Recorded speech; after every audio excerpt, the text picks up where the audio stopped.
c'est que chaque Français puisse manger à sa faim. L'inflation s'est enflammée. C'est sous perfusion, on n'a pas voulu voir la réalité. C'est une volonté des gouvernements de faire baisser la valeur de la monnaie parce que sans ça, les gouvernements ne pourront pas rembourser leurs dettes. On voit ça sans arrêt, la fin des grands cycles, la fin des grands empires. Toujours la tentation à la fin, c'est créer de la monnaie. Eh bien, ça nous amène à une folie monétaire. C'est quelque chose qui est en train de fausser l'économie mondiale. It will come. It will come. In due course. Ça y est, nous y voilà au crépuscule de ce long cycle économique. Les crises et leurs boucs émissaires se succèdent, mais le voile qui se lève nous révèle un monde fragile et désorienté. Impassible, Bitcoin poursuit sa fulgurante ascension, reprend son souffle, repart de plus belle, imposant jour après jour le langage d'une ère nouvelle. Je m'appelle Jacques-Édouard, bienvenue sur BTC Touchpoint. Chaque semaine, au travers de lectures et de conversations, je vous mets le pied à l'étrier. Je partage avec vous les savoirs fondamentaux pour comprendre Bitcoin. Salut, on va passer cet épisode et puis le suivant en compagnie d'Andreas Antonopoulos. Alors pas en direct, non, mais par le biais d'extraits de certains de ses meilleurs speeches. Tu vois, c'est une sélection assez difficile, presque impossible parce que des conférences, il en a donné des centaines. Elles sont toutes canons. Andreas Antonopoulos, c'est la référence en matière d'éducation sur Bitcoin et ça mérite bien qu'on le présente rapidement. Alors, il naît en 1972 à Londres, il passe son enfance à Athènes, rejoint le Royaume-Uni à l'âge de 17 ans. Une fois diplômé de l'University College London en informatique, communication des données, réseaux et systèmes distribués, il va conduire des recherches en sécurité informatique. Et en 2012, il se prend de passion pour Bitcoin. Il abandonne son métier de consultant indépendant et commence à donner des conférences, écrire des articles et conseiller des startups.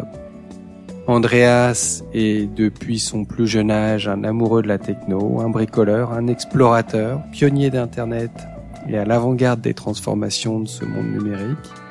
Non seulement il pige très bien la techno, ses évolutions et les tendances qui les gouvernent, mais il est aussi visionnaire, il comprend les implications majeures de ces évolutions pour la société, que ce soit dans les pays du Nord ou du Sud.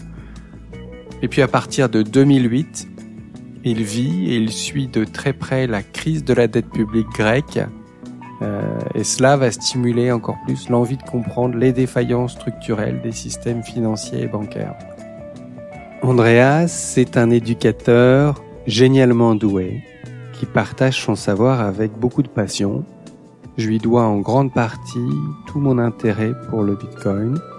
J'ai été immédiatement sensible à sa compétence, la clarté de ses propos, sa vivacité, son humour aussi. Et puis, l'intégrité morale qui se dégage de lui. On sent qu'il n'est pas là pour séduire, pour gagner quelque chose de son audience. C'est quelqu'un de fondamentalement généreux, en mission pour éduquer les curieux sur une technologie qu'il juge essentielle pour la civilisation. Et tout ça, ça compte quand, sur le seuil du rabbit hole, t'hésites à t'engager sérieusement dans un apprentissage de Bitcoin. Je te recommande de visionner ses conférences sur YouTube, ça doit se compter en centaines ou milliers d'heures. Je te recommande aussi ses livres. Il y a 3 volumes de The Internet of Money, l'Internet de l'argent, qui sont en fait des recueils de ses conférences. Et puis, il y a les 2 volumes de Mastering Bitcoin qui sont destinés à un lectorat disposant déjà d'une certaine expertise technique. Une partie de ces ouvrages est disponible gratuitement sur GitHub. Et puis, tu peux t'en procurer les versions en français un peu partout et entre autres chez Consensus Network. Voilà, pour cet épisode et le suivant, j'ai choisi quelques extraits de 2 conférences que l'on retrouve dans le volume 1 du livre L'Internet de l'argent. Ça traite d'innovation technologique, de résistance, d'obstacles à l'émergence de nouvelles infrastructures. Et de manière générale, tout cela, ça s'inscrit dans cette réflexion autour des changements de paradigme. Voilà, tout ce que je peux te souhaiter maintenant, c'est que ces 2 courts épisodes vont te toucher, t'interpeller, et puis surtout te donner envie de lire et d'écouter Andreas. Innovateurs, disrupteurs, marginaux et Bitcoin. Reconnaître l'innovation. Bitcoin est inattendu. Bitcoin n'est pas l'argent comme nous le connaissons. Bitcoin n'aurait pas dû exister. Bitcoin n'a vraiment aucune chance de succès. Ça ne peut pas fonctionner. C'est l'une des choses qui ne fonctionnent pas en théorie, mais qui marchent en pratique, comme Wikipédia, comme Linux, comme Internet. Des idées étranges mises en pratique par des gens à queue de cheval et barbe. Des gens bizarres à qui personne ne fait vraiment confiance. Bitcoin réussit parce que ça marche comme technologie, c'est élégant. Je veux parler de l'énergie et du courage du marginal. Parler de ceux qui entrent dans une salle de réunion en disant « Ça est quoi ? Nous sommes sur le point de tout changer. » Et ils se font rire au nez. Et qui continuent d'aller de l'avant jusqu'à tout changer, en effet. Ceci se produit tout le temps dans le domaine technologique, mais nous l'oublions, nous l'ignorons.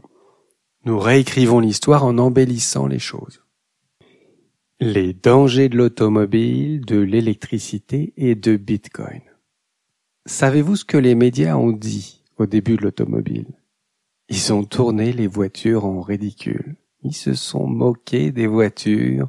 Les voitures sont plus lentes que les chevaux. Les voitures tombent en panne tout le temps. Les voitures ont besoin d'essence chère qu'on ne trouve nulle part. Elles ont besoin d'une infrastructure énorme pour fonctionner. Les médias se sont focalisés sur ce qui leur faisait vendre le plus de papier. Les accidents de voitures, les piétons mutilés par des voitures. Pendant plus de 2 décennies à partir des premières voitures, l'histoire était celle de machines infernales, dégoûtantes, sales, bruyantes, bien moins performantes que les chevaux qui ne pouvaient aller nulle part, que seuls les marginaux utilisaient et qui, la plupart du temps, tuaient leurs occupants et quiconque s'en approchait. L'hystérie était telle qu'en 1865, au Royaume-Uni, une loi intitulée Red Flag Act a été votée. Le Red Flag Act stipulait que n'importe quelle voiture devait embarquer à son bord 3 membres d'équipage.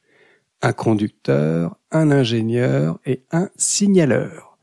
Le conducteur pour conduire la voiture, l'ingénieur pour superviser cette opération, penser au chemin de fer, et le signaleur devait brandir un drapeau rouge et courir une centaine de mètres devant la voiture pour avertir les piétons de l'arrivée imminente d'une machine de mort infernale qui allait les faucher. Ceci est instructif parce que ça arrive encore et encore dans le domaine technologique. Quand l'électricité est arrivée à la porte des foyers et que les gens ont commencé à électrifier leurs maisons, pensez-vous que les médias ont crié « C'est formidable, Edison est un génie, ça va changer le monde !» Non, ce qu'ils ont dit, c'est que c'était une technologie dangereuse qui allait mettre le feu aux maisons. Ils ont raconté l'une après l'autre des histoires de personnes électrocutées et de maisons brûlées. Le maire de Paris, durant l'exposition universelle de 1900, déclara « Après cette exposition, cette mode de l'électricité sera oubliée aussi vite que les lumières s'éteindront. » Des mots définitifs, célèbres, sont fréquents dans le domaine technologique, des mots qui rétrospectivement paraissent ridicules. Comme le président d'IBM qui a dit un jour « Je prévois un besoin n'excédant pas 5 ordinateurs dans le monde entier. » Comme les gens qui ont dit que le téléphone ne marcherait jamais. Devinez ce que les gens disent à propos de Bitcoin. Ils vous disent que c'est une technologie bizarre et compliquée, une technologie pour les marginaux, les trafiquants de drogue, les pornographes, les terroristes, les voleurs, les escrocs. Bitcoin n'est rien de tout cela. Bitcoin est simplement une technologie. En tant que technologie, souvent son usage se propage d'abord parmi les criminels. Les premières voitures étaient utilisées par les braqueurs pour fuir. Les premiers téléphones étaient utilisés pour tramer des complots. Les premiers télégrammes étaient utilisés pour monter des combines de fraude. Les criminels utilisent les technologies d'avant-garde parce qu'ils opèrent dans un environnement caractérisé par des marges de profit et de risque très élevées. Dans cet environnement, la concurrence est rude. Utilisez la dernière technologie si vous prenez déjà des risques énormes. Ce n'a rien d'extraordinaire. Si vous gagnez, ça vous donne un avantage énorme. Réaction historique à l'innovation. Quand Des industries bien installées, bien ancrées voient arriver une nouvelle technologie disruptive, elles l'ignorent parce qu'elle ne représente probablement pas une menace. Bénéficiant d'un avantage historique et regardant du haut de leur grandeur d'entreprise monopolistique, cette menace leur paraît risible. Pour JP Morgan, Bitcoin, c'est un stand de limonade qui se prend pour Walmart. Si la technologie survit, alors il passe à une nouvelle phase où il tourne la technologie en dérision. Puis, soudain, il la voit partout et il commence à en faire des gorges chaudes, à faire des blagues à son sujet. Alors qu'il le moque, Bitcoin continue à grandir et s'améliorer. Au bout d'un moment, vous constatez un changement. Au début, certaines des industries en place disent « peut-être devrions-nous expérimenter ça, peut-être devrions-nous commencer à regarder ce truc ». Ensuite, une ruée se produit parce que soudain, elles comprennent que ceci va changer leur industrie à jamais. Après avoir été numéro 1 au monde, Kodak en est venu à perdre en l'espace de 3 ans une industrie de 12 milliards de dollars au profit d'une petite entreprise finnoise dont il n'avait jamais entendu parler, appelée Nokia. Linux a secoué IBM au plus profond parce qu'il a subverti l'idée la plus basique selon laquelle vous aviez besoin d'IBM pour produire une ingénierie de qualité, pour livrer les meilleurs ordinateurs pour le travail sérieux des banques, des ingénieurs et du gouvernement. Vous aviez besoin d'un système fermé, contrôlé, soigneusement organisé, construit par des ingénieurs sérieux détenteurs de doctorats. Aujourd'hui, 80% des téléphones cellulaires fonctionnent sous Android, qui au fait est Linux.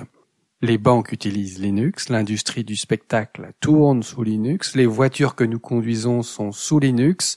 Si vous aviez dit à un ingénieur IBM il y a 15 ans « Vous êtes sur le point d'être détruit par un système d'exploitation créé par un étudiant finnois dans sa chambre », il vous aurait ri au nez. Et aujourd'hui, Bitcoin s'attaque au système bancaire tout entier. L'industrie la plus puissante au monde. Devinez quoi? Bitcoin va gagner. Il va gagner parce qu'il est ouvert. Dans un monde de bricoleurs, d'expérimentateurs, de constructeurs, l'ouverture est gagnante. La raison pour laquelle il va gagner est qu'il autorise les innovations à prospérer à sa périphérie. Et l'innovation libre et les systèmes opt-in. Tout système financier au monde est construit sur un modèle de sécurité et de confiance qui requiert d'exclure les mauvais acteurs. Je ne peux pas me connecter au réseau Visa et le programmer parce que cela poserait un risque pour la sécurité du réseau Visa. Je ne peux pas me connecter au réseau SWIFT, le système mondial de transfert interbancaire, parce que cela pourrait porter atteinte à la sécurité du réseau. Tous ces réseaux sont conçus pour être fermés parce que leur mode de sécurisation principal repose sur le contrôle d'accès. Bitcoin est différent. Pas parce que nous avons soudain trouvé les gens les plus honnêtes de la Terre, ou parce qu'il n'y a pas de bizarrerie dans Bitcoin, ou parce que le réseau n'est pas attaqué. Bitcoin est différent parce qu'il y a plein d'escrocs dans Bitcoin. Le réseau est attaqué tout le temps, mais il ne dépend pas du contrôle d'accès pour rester sûr. Il dépend d'une simple formule algorithmique de motivation et de récompense où il vaut beaucoup mieux jouer dans le respect des règles que contre elles. C'est la théorie des jeux. Bitcoin est un réseau complètement ouvert. N'importe qui peut s'y connecter. Vous pouvez créer une application là tout de suite, vous connecter au réseau Bitcoin et lui apprendre à faire quelque chose de nouveau. C'est un système complètement décentralisé. Que se passe-t-il quand vous créez un réseau où les services financiers sont en accès ouvert, où, pour la première fois dans l'histoire, n'importe qui peut se connecter et créer une application? Bitcoin est l'Internet de l'argent et l'argent en est seulement la première application. Bitcoin n'est pas une monnaie, c'est un point important à comprendre. La monnaie est une application qui tourne sur le réseau Bitcoin. Ce qui est remarquable en la matière, c'est que le niveau d'investissement est plus rapide que celui d'Internet en 1995. Nous avons une longueur d'avance. Bitcoin grandit plus vite que Twitter ne le fit durant ses 3 premières années. Bitcoin grandit plus vite que Facebook durant ses premières années. La raison de cela est que chaque marginal, chaque personne curieuse ou bizarre chaque programmeur de partout dans le monde peut se connecter à Bitcoin sans demander la permission à quiconque et appliquer ses idées bizarres pour créer un nouveau service financier. Bitcoin est un système opt-in. Vous choisissez de l'utiliser, vous choisissez les applications que vous faites tourner, vous choisissez avec qui vous voulez interagir, vous choisissez les règles du jeu selon lesquelles vous voulez interagir. C'est pourquoi Bitcoin va gagner. Il crée l'innovation que les consommateurs veulent et dont ils ont besoin. Inclure 6,5 milliards de personnes dans une économie globale. Il y a une autre raison qui fait que Bitcoin va gagner. Il y a un déséquilibre énorme que la plupart des gens ne voient pas.